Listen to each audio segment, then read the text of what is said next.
that everything you love is flawed. So come see what's in store. It's just this way at the Dim Carnival.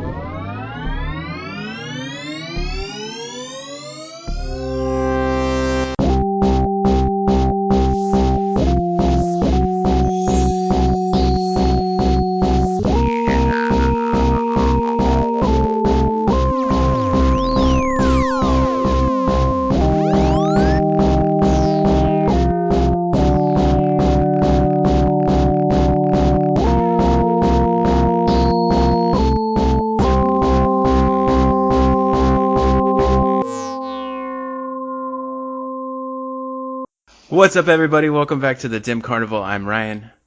No. I'm Steve. Dude, fuck you. Sorry, I was just going second. No, let's try again. Okay, no, Steve will always go second. All right, let's go. I'm leaving it in. Fuck you. All right, great. What's up, everybody? Welcome back to the Dim Carnival. I'm Ryan. I'm Steve. And I'm Bill. And we are back with round 2 of the Amazing Jeckel Brothers.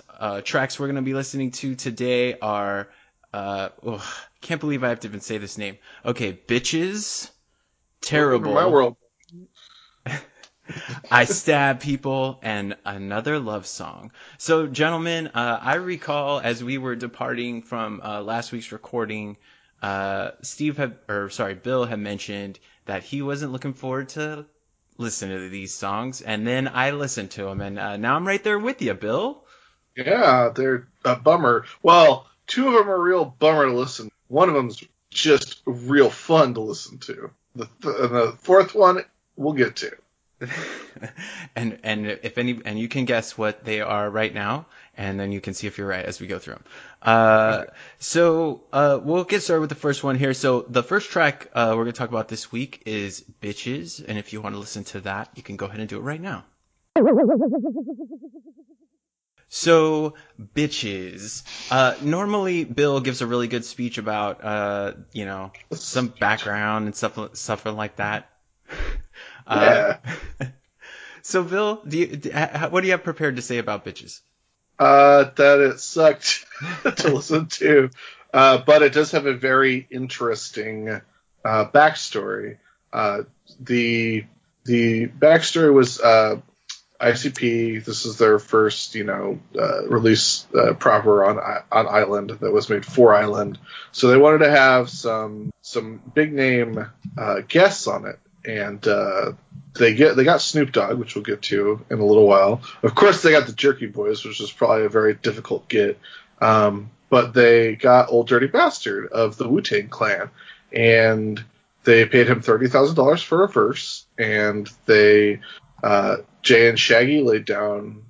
They put a whole song together, and they laid down their vocal tracks, and they sent the tapes to Old Dirty Bastard. And just a few days later, they got the tapes back via FedEx, because that's how, believe it or not, that's how songs used to work, is you put them on actual giant physical media, and if you needed someone else to do something with them and they couldn't come into town, you would have to send them in the mail via FedEx. I don't know, does FedEx, Ryan, you got some intimate knowledge here, does FedEx count as mail? Wow. I actually don't know the answer to that question, but no. Yes, no. It's not mail. So they just shipped them to someone. So they received the tapes back a few days later via FedEx, and they popped them in, and they discovered that Old Dirty Bastard had deleted the Insane Clown Posse's vocal tracks, and he had replaced all of the vocal tracks with several vocal tracks of just complete, utter gibberish and nonsense. And they were trying to figure out what to do with it, and they were looking through all the tracks he had done, and they kept hearing something, so they pulled all the sliders down. They found out that he had actually done yet another vocal track way down in the mix where he was just whispering, "Bitches, bitches, ah." So Violet J says in his book that at this point in time, they can't even remember what the song was originally about. That's lost to time. but they managed to go through all of the stuff that ODB had laid down, and it was a lot of stuff, and they had managed to edit together 8 lines that made some sort of cohesive sense, and that became the second verse of this song by ODB. And of course, he's throughout the entire song, but the 8 lines that comprise the second verse are basically the only lines in the song that made any sort of sense or rhymed at all. So they cut all that together, and then Violent J and Shaggy went back in and compiled a song around that verse as best as they could, and that ended up being this song, which I know Steve and I, when we listened to this song when it came out, we were quite amused by the song, but it's a real drag to listen to in 2018. It's a real bummer. It's just about killing women for various reasons, which we might get into, but yeah, it sucks to listen to. It's a bummer because the music is very good, especially the opening, like, and I wish that there was an instrumental version of this song, because I would listen to that. Yeah, I remembered, so it started playing and I was like, oh man, I remember being so excited about this partnership happening on this album, because I was a big Wu-Tang Clan fan, and I was a big fan of the older dog, specifically, and I just thought that the two of them coming together was going to be so great. And so then I started listening to the song, and I think that amongst men, I think that the justification towards violence of violence towards women, the one that is probably most generally accepted is if they cheat. Okay. And I think that there's probably a lot of guys there's definitely lots of men who would argue that even in a non-serious way or whatever, that it would be justified to hurt a woman that cheated on you. Well, and then there's songs later this week that we're going to talk about where they pronounce a completely opposite philosophy towards the way that you should treat women. And so it's very confusing to me that they aren't able to critically evaluate and understand that, like, you can't express this sentiment and you can't say that you're against violence towards women, right? And then have a song like this. And so it's confusing to me how I'm just not sure where they land at really with their politics. Yeah. And that's something that we talked about last week and in previous weeks, is that you never really know where they stand. And I'm sure that they argue that this is just a jokey, fun song. And it's even, and if you take out the content of the song and look at the idea of what they did, that's fucking hilarious. That this, and ODB has crazy stories of, like, randomly showing up and recording on songs or being in the wrong place and whatever. And so who knows what he, actually provided to them. And for them to turn around and make a song out of it is funny, or interesting. And so it's a bummer. The other, like, I think the other biggest bummer about this is that, like, at the time, especially for, like, straight white men, like, this was funny and also wasn't out of the ordinary at all, like, in any way. Like, someone, like, a woman cheated on me, so I'm going to kill her. Like, that wasn't novel. It wasn't particularly controversial. It wasn't, it certainly wasn't out of the usual in the rap community. Like, I don't know if Wu-Tang, because I'm not super familiar with Wu-Tang, I don't know, like, how much they talked about violence against women, or if they did, but, like, this wasn't rare.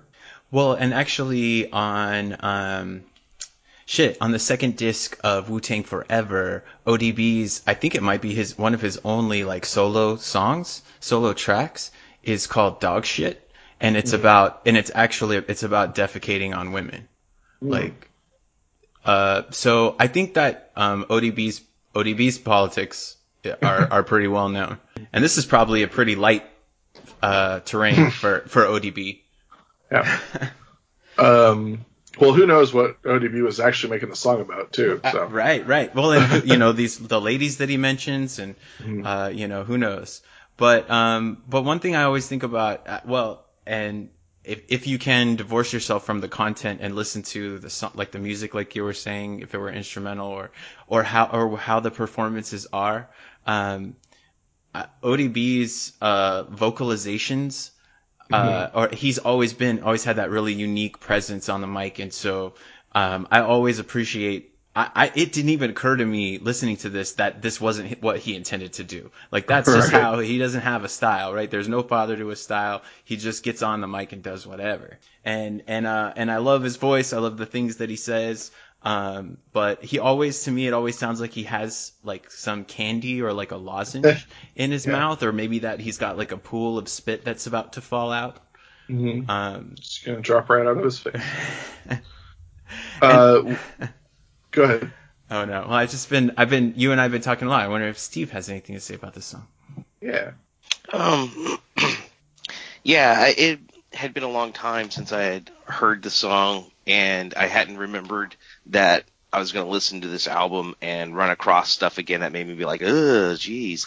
And partly about even a bigger, geez, and not remembering that this song is offensive was partly what Bill had already said about how much I used to like this song. And then it was just like this deep reflection of myself of like, good Lord, like what kind of monster was I? and what kind am I still right now that I don't even know about, and might, another 10, 15 years be like, what? I was okay with that. So there was a lot of reflection for me about that type of stuff. Yeah. And then just, and then like you said a lot of it, what I was thinking, cause the music's great. It's a fun song to listen to. And the way, like you're saying, the way ODB raps was like, it was so out there to me. Like I never knew who he was. I knew that the Wu-Tang Clan was a rap group, but I couldn't tell you anyone's name in it back in those days. And so when it said "Oh Dirty Bastard," I mean, that didn't mean anything to me. And then I heard it and I was like, that's crazy. And that guy's out there. And so I always like weird stuff. So that was another thing that always stood out to me about it. But yeah, just very disappointing. I feel like it's interesting that he was saying, you were saying, Bill, that he was whispering bitches underneath, because I feel like when I hear it in the production, there's a part where it sounds like people are chanting woo, woo, woo. Do you guys hear that too in there? No. Maybe go back and listen to it. I think it's under there. Interesting. I think I might know what you're talking about, but I don't. Okay. Well, I will say that Shaggy is doing some really good gravelly voice action on this. Yes, extremely.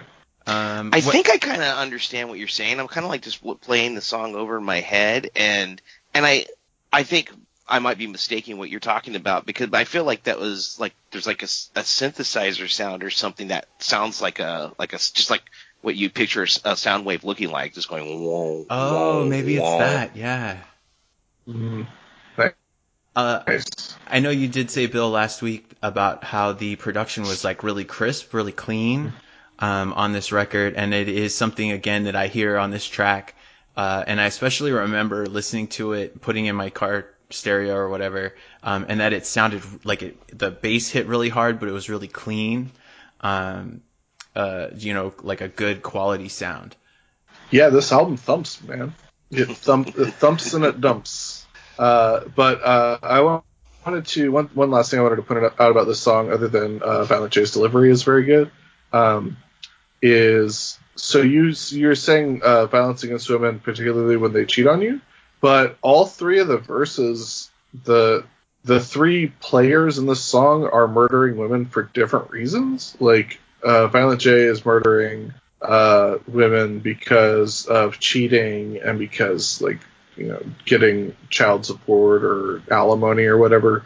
Old Dirty Bastard, there's no clear reason why he's killing people, just because he doesn't give a fuck. Right. Like But then what I feel like the most insidious part of the song, well, no, just the song itself is the most insidious part, but like something that's very striking is Shaggy Tudo is going to murder women because they wouldn't sleep with him. Right. And that's like just straight up like incel shit. Like that's just straight up like these people on the internet who think that they're entitled to have sex with women, and if they don't have sex with women, they're going to go out and kill a bunch of people because the society is against them, because they feel like they have the right to sleep with women, and when that right is denied to them, it means that something is off kilter with society.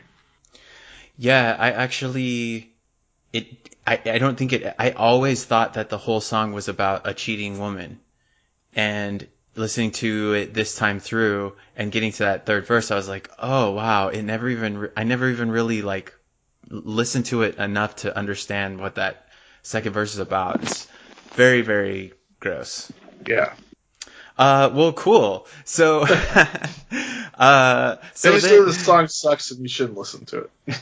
Well, at least it ends with a skit. This is the first appearance of the Jerky Boys on the track, right? Yeah. So this is a skit where a truck driver is calling in to so one of the Jerky Boys is playing a truck driver who's calling in to complain about something that he's trying to deliver on this tour, on ICP's tour. And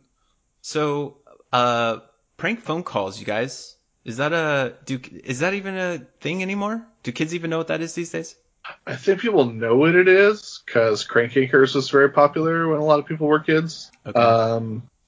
Yeah, I mean, like, okay, here's the thing. I occasionally listen to Howard Stern, and they still do crank calls. That guy just called Air Force One. Yeah, Stuttering John called Donald Trump. But people do still do crank calls. Usually morning zoo people and radio people and stuff like that. Howard Stern in the year 2018 insists on calling them phony phone calls. He's 100 years old, so yeah, he's so old. I honestly don't know if it's an attempt to I don't know if it's an attempt at branding, oh no, other people do crank calls, Howard Stern does funny phone calls, right? Or if it's just he's an extremely old man who's very rich and doesn't know how the world works. So the guy's calling because he's got a truckload of fake pussies. It's a 6-minute track or whatever, 6-minute phone call. No. The track is 6 minutes long. I mean, it's a 6-minute phone call. It's very long. No, this is. I mean, it's a solid enough gag if it was like a 5-second phone call. He has a hard time getting to it, but he eventually gets there. Yeah. I feel like the funniest line is when she has to get off the phone really quickly for some reason at the beginning, and he says, "Hurry up." Yeah. Yeah. Can you hold?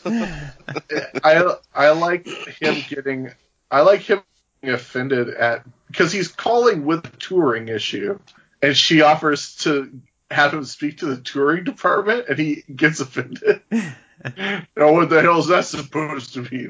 Some kind of wise comment. It's good stuff. But the line is, I can't fuck them all myself, and it takes a million years there, as Ryan pointed out. Right.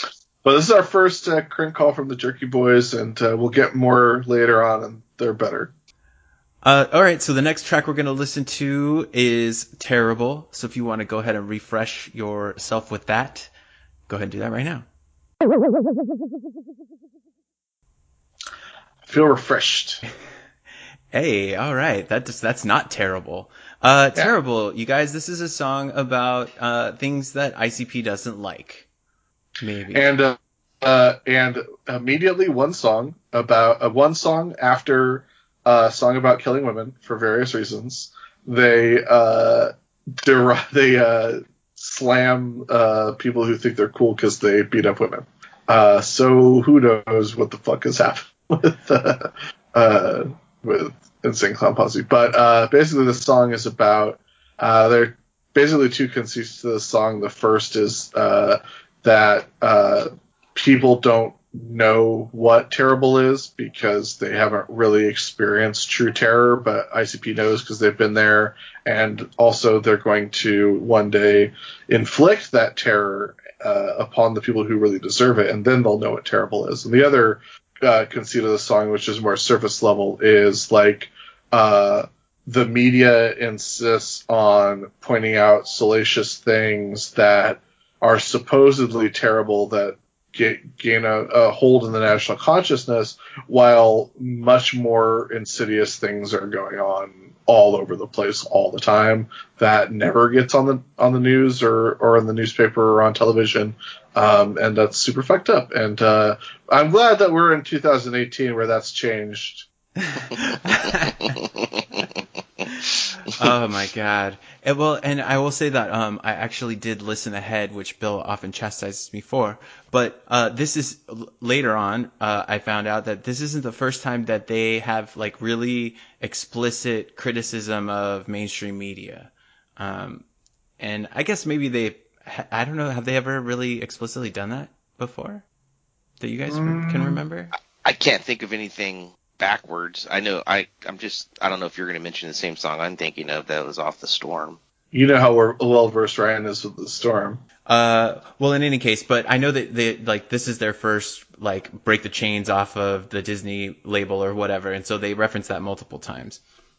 And so I think that's just them being a little bit more serious about their like questioning what the media is telling you is important. That a lady got assaulted or whatever, battered, and that sucks, but that didn't need months of coverage when there's like other things that happen in their community that Jay thinks, should also get attention.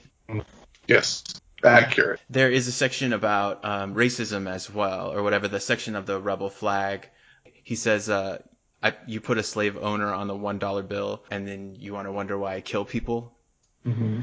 That's my favorite ICP lyric of all time, I think. Yeah. No, I forgot about Bill Clinton.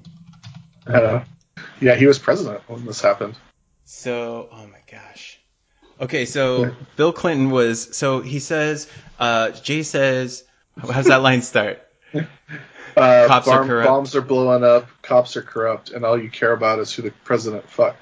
And so I thought, when I heard that line, I thought, this is a reference to Bill Clinton era or whatever. And it's wild to me that Bill Clinton was actually president when this record came out. He was president for a few more years afterwards. And he's basically been president like the entire time that we've been listening to ICP tracks. So that'll be good to know that I believe the next record, well, in a couple records, it'll be the George W. Bush era. Yeah, it's wild. So speaking of things that don't get mainstream attention, did you guys know that it's been over 4 years since Flint, Michigan's had clean water? Yeah. I wonder if there's an ICP song about that. Probably. I don't know, but Elon Musk, someone challenged Elon Musk earlier this month on Twitter to do something about it, and he says he's seriously going to look in to see what he can do to help fix it. And Elon Musk earlier this month also said that he was an ICP fan. Oh, really? Yeah. Is that before or after he called a hero a pedophile? That was before he called a hero a pedophile. Oh, nice. Yeah. ICP actually retweeted his tweet when, because I forget why, but someone ended up asking Elon Musk if he liked ICP, and he said he did, and then he tweeted something about I think he may have tweeted it at ICP saying, "I bought a lot of your merch," or something like that. Interesting. I don't think that's true. Time is a flat circle. Yeah. I did just Google Flint ICP. They don't appear to have a song explicitly about the water crisis at this point, but there is a satire site called The Hard Times, which wrote a satire article about Insane Clown Posse sending 10,000 bottles of Faygo to Flint. I mean, if anybody suggested it, they'd probably do it. Well, I don't think that's going to help. No, it certainly wouldn't, but that seems like something ICP would do. Everyone likes the night. Hey, I know the answer from Ryan is no, but Steve, are you ever really thirsty and like you drink a soda for no reason. Like you're like, oh, I want a soda. Like water would refresh me and rehydrate me, but a soda just sounds better right now. Nah. Mineral water sometimes I'll do that with. I'm like, I'm really thirsty, and then they're like, how? Here's a LaCroix, and I'm like, oh, is it Papamoose? And then I feel like that quenches my thirst. How did you pronounce it? We like always call it different things at band practice. So I call it Papamoose. Sometimes I call it Poo Poo Moose. But anyways, I only like the American Spirit flavor. I like that. Well, LaCroix is soda. Don't fool yourself. Don't get it twisted. LaCroix is definitely soda. It's water with bubbles. There's no sugar or anything in it. Tastes gross. Yeah, it doesn't have any sugar in it. It tastes like ass. It's delicious. What are you talking about? How dare you? You must have only had the bad flavors, like orange. Bowl of poop. I would much prefer to drink like the Arrowhead and Calistoga versions. Those are good mineral waters. It's just if I bring a plastic bottle to practice, I would get chastised sometimes. So because apparently cans are better than plastic. Is that true? Yes, I guess. I mean, cans get recycled more than plastic has a higher probability of ending up in the ocean. Huh. Did you guys know they're trying to develop? Are you sure that that's accurate, or is it just that metal sinks so we don't see if metal ends up in the ocean? Yeah. They just get the metal cans. You just give them to a goat. We'll chop them right down. Did you guys know that they're trying to genetically modify a bacteria to eat plastic? Yes, I saw that. That's terrifying. Well, that's definitely how we're all going to die. It's going to get out. You have a pacemaker. Buildings and shit. Well, they don't currently make buildings out of plastic. You know those leaf bugs that look like leaves? Yeah. And they're bugs? So if you leave them next to if you put the leaf bugs in just one container with each other, after a while they're because they're fucking bugs, so they're stupid. After a while, they'll just start eating each other because they think they're leaves. That's horrifying. Yeah, it sucks. Why would you do that to that poor bug? Well, I didn't. That's terrible, Bill. Oh, well, you don't know what terrible is. You know what's terrible. Don't worry about my flag. What's terrible is these damn rappers cursing. Mm-hmm. Okay, so honestly, though, that's what I think. I think that's what it boils down to with ICP's politics, is that I think that when they sing about guys that are domestic abusers and killing them, they're singing about those real people. Yeah. But when they do the song Bitches and they're singing about a guy that's going to kill his girlfriend or whatever, to them it's just like a song. It's just words or like a movie or a TV show. And I don't think that's as far as they think about it. And that those, you see violence on TV. So what does it matter, Well, I know that this album came out way before I had heard of the concept of microaggressions. So I can only imagine how long it took to reach ICP. I don't really think we talk about it enough, but we should try to never lose sight of the fact that Insane Clown Posse are agents provocateurs. They're specifically trying to shock and outrage and get a rise out of people. That's their whole gimmick, is they're saying fucked up shit because they're the rap version of shock jocks. They're this is our stock and trade.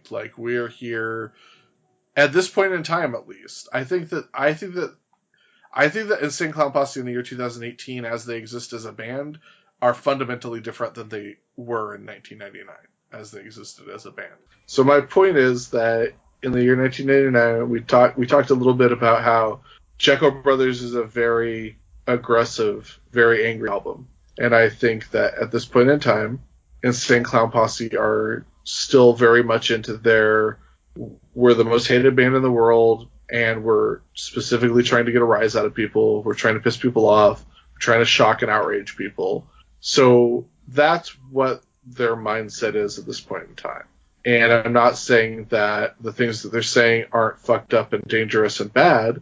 I'm just saying that's their modus operandi. So us trying to gauge their politics, I think, Ryan, what you said is really accurate. when they're saying this here based in the real world is bad from the Dark Carnival's perspective. That's their actual point of view, and everything else is just either for shock value or it's just make believe. It's like CW used to like constantly talk about like, oh, everything that happens on this show is fake except for this right here. We're shooting for real. Well, what I will say, one thing that is not terrible is I'm assuming it's Legs Diamond's guitar on this track. Very good. He's got a good rock and roll riff, like a power chord riff for the choruses, and then he does a really fun, finger picky, echoey thing for the verse that I think sounds great. Yeah, I agree. Something that always kind of stood out to me too, not when I first listened to this, but when I was listening to it, probably in the early 2000s before I dropped out, I'd hear this song, and something that stood out was that in Shaggy's verse, he says about people freaking out, and he says because of some rock and roll ninja bit the head off a rat, and so clearly he's, that's like obviously a reference to Ozzy Osbourne, who, it was a bat, not a rat, but I just thought it was interesting that they called him Ninja, because I always would think that, they just call people that they like ninjas, and I just didn't really see them being Ozzy Osbourne fans, I guess. But, yeah. That's not even that deep or interesting. I always just kind of thought that. No, that's definitely an interesting use of the word, yeah. Well, and they're definitely taking direct aim at, like, well-known controversial acts, right, throughout this album. Did you guys think that it was... Okay, so Violent J includes Michael Jackson's molestation charges amongst these media events.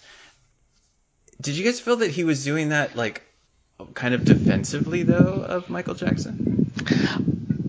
I don't think so necessarily. Like, I don't think that they would approve, obviously, of that. There's a lot of people that thought he was innocent. That's what I'm saying. And so, like, I could see him thinking that Michael Jackson was innocent, or even saying, like, even if Michael Jackson did do that, the way that they, like, covered it and covered it and covered it, while I think his comparison is that some guy was found with his dick in his ass, and then, like, other messed up stuff, but they didn't really report on that, and they report on the celebrity that allegedly did something, I think is more of his point. Yeah, the thing that makes me believe that he's probably not coming from a defensive stance is the fact that the words Michael Jackson are masked. Yeah, that's a good point. Because that's libel. He doesn't want to get sued. That's libel. Right. Can't say that. He also says poor kid. I used the money. He also says poor kid, doesn't he? I'm pretty sure. Yeah. Yeah. No, he says little kid. Maybe I just add the poor automatically when I'm thinking of it. I also have a funny story. Go ahead. When I had this CD, I had been listening to it. I had visited my mom and dad, and my brother. I had let my brother borrow this CD, and for some reason, when this was, maybe it was probably a year or two after this album came out. So I think this happened actually during the Bazaar album time, and so my brother had left it in the stereo in the living room, which had a 3-disc changer in the stereo. And so I had put a disc in to show my mom a song, because my family, we'd always been really big on showing songs that we liked. And so I put it in, and I knew the song was going to be number 7 that I wanted on the CD. So I skipped to 7 and hit play, and it just starts right off with motherfucker. And I was like, I hit stop really quick, and my mom nearly threw up. She was like, oh, like her face went white, like she had never been so offended in her life. My mom, really, really hates swears and all that. So to be screamed by Shaggy 2 to motherfucker. I laughed hysterically and apologized, and so I was like, that's not the song I wanted to show you. But I just always thought that was funny, and I thought I should share that for you. What song did you want to share? Not ICP at all. It was some other band. I don't even remember what band I was trying to show her. Probably some Christian band, and probably some Christian band that had a nice song about Jesus. You're like, my mother's gonna like this Delirious song. So Yes, put it on. probably exactly that. It was probably exactly that. I like it. Did she eventually laugh, or No. was she No, just no. Oh, no.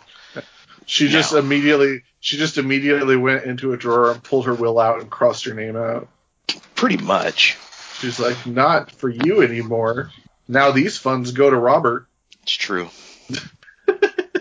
It's So, guys, any more thoughts on Carnival? Yeah. No, I don't have it. no. So, here's another thing. I don't really listen to new music anymore, right? Do people make albums? Like albums Yeah. where tracks go into other tracks? Yeah. Because the next track, well, let's go ahead and the next track is called I Stab People. So if you want to listen to that, go ahead and listen to it right now. But before you do, if you can, listen to it from the end of the other track because they go together. Okay, so I Stab People. What I was saying is these two tracks flow together, and this song is actually, it's only like a minute and a half long. It's just an interlude where Violent J is actually stepping out from the album for a moment to address us directly. Right. Yeah. Which I think is an amazing concept. Sure. And it's wonderful because he actually is like, pardon me, you know, I hope Jack and Jake don't mind, but I have something I need to get off my chest, which I think is brilliant. And he admits, so this is his compulsion or whatever, is that he stabs people. And this is my favorite song this week. By far. Easily. This is an amazing song, even though it's extremely short.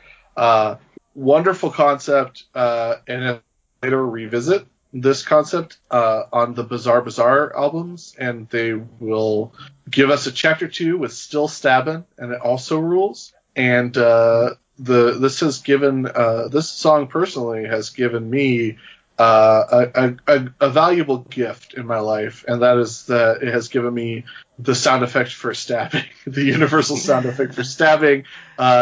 My wife uses it. She doesn't know where it comes from, but this is, there's only one sound to use when you stab people, and it's.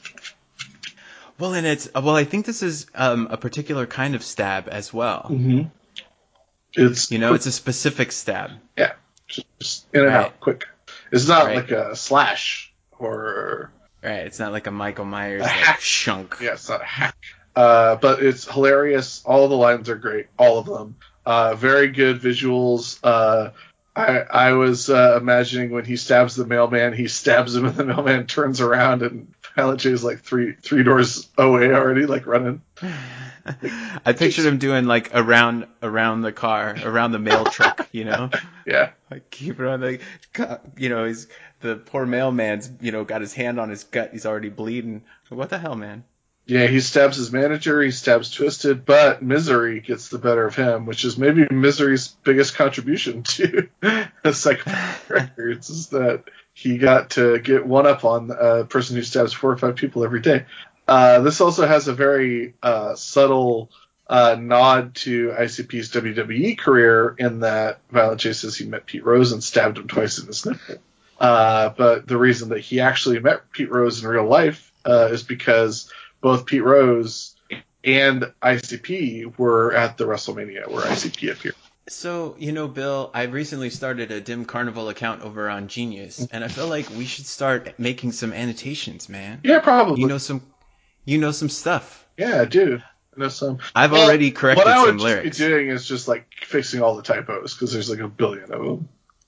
Like, right, I've already submitted a lot of corrections. It has Michael Jackson, which is one of my biggest pet peeves as far as people like spelling shit is like no one knows how to spell the word Michael. Well, it's right. Michael. Imagine if it was part of your name. I know, it'd suck. This song is amazing. I actually was inspired to look up. I couldn't find an instrumental track for it. I mean, I didn't look too hard, but just before we were jumping on this call, I was looking to see if they had if ICP had any instrumental albums. I know that Mikey Clark has had albums, which I assume are instrumental, or maybe he just gets a bunch of artists on. I'm not sure. But This song, actually, the music in this song, this is I can't believe it, is some of my favorite music. Like, I never really sat down and listened to it with headphones, and just tried to listen to the music. I was always having really a lot of fun with the lyrics. And I just feel like the music on this track is incredible. I would love to have an instrumental track of it. I would say that this is a perfect song. It's only 90 seconds, though. And I always want things to be shorter, but this is one I could have used a little bit more of. Well, you'll get it when we get to Still Stabbing. It's true. Steve, you got any thoughts on this song? Yeah, it's my favorite song of the week as well. And you guys, everything you pointed out was everything I've loved about it as well. I especially love the stabbing sound, and I always loved, if you watch that movie American Me, when the main character at the end, spoiler alert, gets stabbed by like 100 guys at the same time. I always loved, after watching that movie again with the with the stabbing sound, me and my friends were like, do it to another friend, and he's like, stop it, don't do that to me. It's good stuff. Amazing. How do you guys feel about stabbing? It would probably suck. I think about, like, at least once a day, I think about how bad it would suck to get stabbed. Like, I think about it all the time. Robbie used to say he'd rather get shot on purpose than stabbed on accident. Well, yeah, I mean, I don't know if I go that far. Yeah, I don't know about that either, but I definitely like stabbed or not. Like, like so much of being stabbed is what you're being stabbed with too. And where, I imagine. And where, for sure.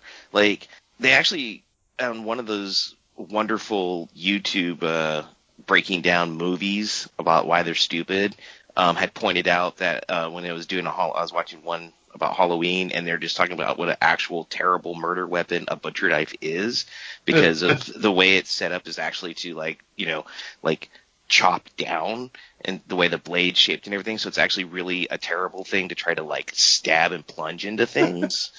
And so then the idea, I started, like, focusing on the idea of, oh my God, did they think about how much damage that would do and how much that would hurt? Because a lot of it is blunt. So yeah.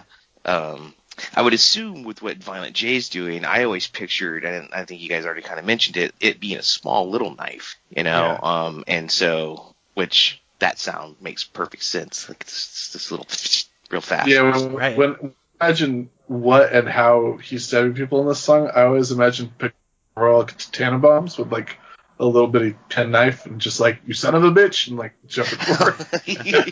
Yeah. Yeah, I always pictured, like, a letter opener or, like, a nail, like an emery board. Yeah. Like on nail clippers. Right. Yeah.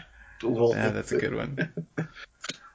Yeah, it's great. But it would suck so bad to be stabbed. Oh my God. Yeah. Even though, like, I have, like, so much fat for people to stab me in, like, I'd, like, be a good stabbing target, because, like, people get stabbed. Like, a guy could stab me with, like, a little knife and it wouldn't get anywhere near my internal organs. So, I mean, I guess I got that going for me, but I still don't. Goonga Goonga. Oh my God, that's horrifying, Bill. No, like, you stab me in the gut. What? And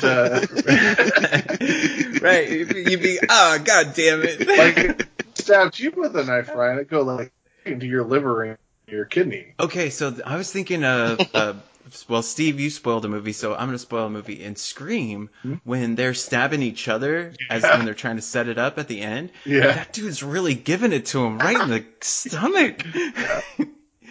You can't take too many shots like that, man. That's true. Yeah. Oh. Colostomy bag for the rest of his life. Is it like The Raid, where, like, a guy just, like, stabs another guy, like, 50 times all fast? Like a backhand stab? It's like... I don't know, but I was just telling you, Bill, about the Death Stranded trailer where that guy... damn, there's some good stabbing in that one, man. And The Last of Us 2. Oh, yeah. So I rewatched that trailer, Steve, after now having played the game for the first time.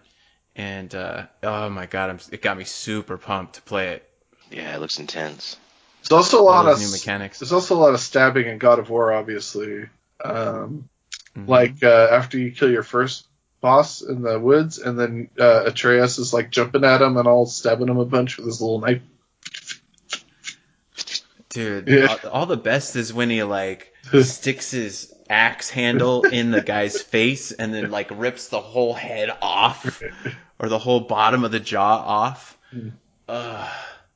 There's so much good stabbing. Big wet chucks when he sticks that axe in the neck. I don't consider hitting someone with an axe to be a stab, though. It's like the best stab. It's not a stab at all. What if you could stab somebody with an axe? It'd be crazy. You'd have to be real strong. One of those pole axes that has like the spike at the end of it. Mm-hmm. And now we're talking. All right, should we talk about the last song we have? Hey guys, let's do it. So one more song. So this next song, last song, is another love song. So if you got to listen to it one more time, go ahead and do that right now. All right, guys, we're in the home stretch. We got a really fun song, right? Just a lovey-dovey song that's a real good, feel-good group hug song. Bring us out for the week. The song sucks, and I didn't like listening to it. It was a fun song at the time, again, but man, it sucks to listen to now. And the music is also good, and the video is cool. And I like the radio edit where they don't talk about killing people. I mean, they do, but you can't hear it. But it sucks. It's just about getting a woman alone and killing her because he'd rather kill her than give her nice things. And there's a cop out in the song where Violent J says like, "I'm gonna murder you because the moon told me to." And that's the only thing that like it indicates that it's not like just a premeditated like I hate women and I'm going to kill women because I don't like to give women nice things because they're untrustworthy. But it's a throwaway line, and it's very clearly just a cop out of like, oh no he's crazy. See, it says on the song that he's just crazy. Buy it, guys. I don't appreciate the attempt at a spin here. Yeah, I think you're right on, Bill. This is another one. I'm sure they're gonna say like, it's just a story, it's just a song or whatever. They don't really mean it. I agree with you that part just justifies the song, or is in there to justify the song. And I think that I wish that they had been a little bit more wild with it, and had that element in it more during the other interjections. It's some really spooky, dark, scary shit, which I would fucking shit my pants if anybody ever said that shit to me. That's some fucking legit scary shit. Would you say it's the wicked shit? Yeah, man. I mean, and it's so interesting to me that just a few weeks ago, we were like, wow, it's kind of interesting that they're like almost advocating for violence against animals. And then it's like, there's just multiple times in this one where he's like, I straight up for torture, I killed your cat and I left it in your mailbox for you. Yeah. It's not like very ambiguous about, I'm going to skin a bunch of animals to make you a fur coat. And it's still stabbing. He stabs the doctor and his cat. Right. That's right. You're right. I forgot that. But I will say that the guitar, the flangey ass guitar on this, sounds great. Yeah, this is another song where I would really like to hear the instrumental track. This one definitely, I think there is definitely an instrumental track of this one. So you can have your wish. An interesting thing about the music of this song is apparently this is a sample of a Beck tune or a version of a Beck song called Jackass, which Violent J was apparently a big fan of. But the Beck song is built on a Bob Dylan sample, so ICP was able to clear the sample through Bob Dylan rather than through Beck, and basically sort of recreate do their own spin on the Beck song. The other interesting thing about this is I always had taken, when I was listening to it in 1999, I took the title "Another Love Song" to mean like, oh, just another radio love song, but this one's dark and twisted and sinister. But they do actually have a song called Love Song on Ringmaster. I think it's Ringmaster. So this is a sequel. Right. You know what, guys? I think it's actually funny when she fucks the neighbor and then wipes his cum on the Nut. on behind Jay's pillow. Nut. You know what? He could just mean he wipes one testicle on the pillow. No, I think I always pictured that because he says that she's gonna go fuck the neighbor. You'll fuck the neighbor every time I go out, and I always wondered, is the neighbor coming over to Jay's house, or is she going over to the neighbor's house and then carrying it back like in her hand? The nut. Yeah. You know, just to really drive it home. You know, she doesn't really like him very much. That is true. I mean, he's probably not that great of a guy if he's singing this song. Yeah, but I don't know if we can trust him. Nice. The end of this song is he's singing "Let's Just Die Together." Of course it turns into a murder suicide. Is where we ultimately get, and this is the part that I misunderstood. I think it was all the way back on the very first recording in the introduction episode, where I was kind of, I guess I had misheard the lyrics or whatever, because they start saying "wicked clowns" at the end, and I thought the last line was "juggalos die together." But I think he just says "let's just die together" or something like that. Let's just die together. Yeah. Yeah. So Steve and I would always sing this to each other in the radio edit, because the radio edit is a lot more fun and a lot less of a bummer, because they replace the murdery parts with him either saying he or him saying beep, but in a weird voice. So it's like, I'd rather beep Nick in half, I'd rather he, and like it's more melodic and it's more fun. And the video is fun because it's ICP and Twisted, like in their psychopathic car, stalled out in the desert, so they have to stop at this little hick town, and they like terrorize the local populace just by being them. And they like get their car fixed, and then they go eat at a diner, and it's them and Twisted eating at this diner with a bunch of good old boys in cowboy hats, and it has like one of my favorite shots of anything ever, where it's Jamie Madrox with his crazy hair and his crazy black eyes and his white face paint, just like staring at the camera. And there's a bunch of he's just staring and like with no expression on his face. And there's like three old guys in the foreground at a booth, and they turn around and look at him, and he doesn't change his expression or anything. And then like in the background, like when Knockside Child, like Shaggy 2 Dope are like squirting ketchup on each other or something. It's extremely good. I made a gif of it, so maybe Ryan wants to put that on Instagram or something. Oh, awesome. That's rad. Guys, this is another song where Jay's really belting it out. Really trying to sing at the end here. Yeah. He really does want to just be a singer. The only other thing I want to point out about the radio edit, which I think is extremely super fucked up, is there's a line that says in the uncensored version, I could take all the face paint off and get a real job working for your dad. I would rather take a 10-pound axe and stick it in your daddy's forehead. They have to censor it in the censored version, but what they change it to is, I'd much rather take a 10-pound axe and stick it in my painted forehead. So they just changed the lyric from being about murder to being about suicide or self-harm, and the FCC is like, no, that's fine. Which I think is extremely fucked up. It's pretty bad, man. Look, you can cut your own head in half with an axe, but I'll be goddamned if you cut an imaginary person's head in half with an axe. Man, it would be a much better song if it just didn't change that one line, but all the other edits are so much better. You like him killing his dad. Oh yeah, that's better. And wiping nuts on pillows. That part's good too.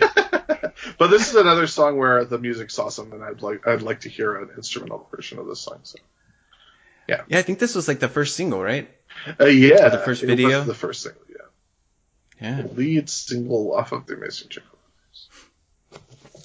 Cool. Well, any final thoughts, guys, about these 4 tracks that we listened to? Are we about to wrap it up? Yeah, my final thought is listen to I Stab People. Nice. All right. Well, thanks for listening, everybody. As always, you can email us at dimcarnival@gmail.com. You can also follow us on Instagram at Twitter at dimcarnival. Next week, we're going to be listening to Everybody Rise, Play With Me, Jake Jeckel, and Fuck the World. Those are the 4 tracks. So you can go ahead and listen to those in preparation for next week. Thanks for listening to the Dim Carnival. I am Ryan. I'm Steve. And I'm Bill. And until next time, what you know about terrible?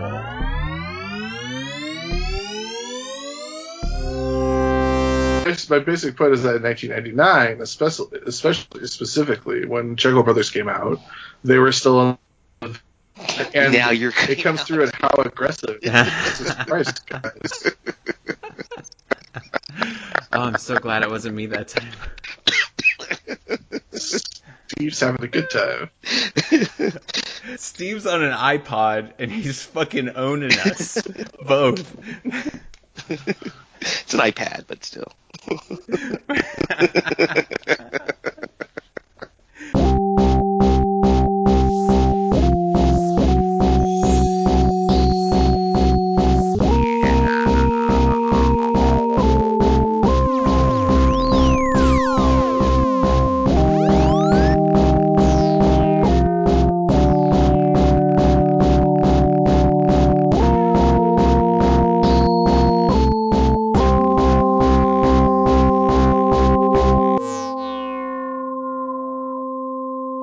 Many tabs open where he restarted his computer.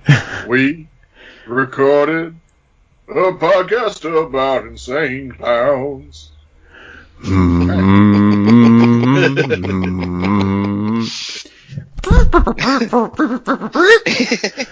Yeah.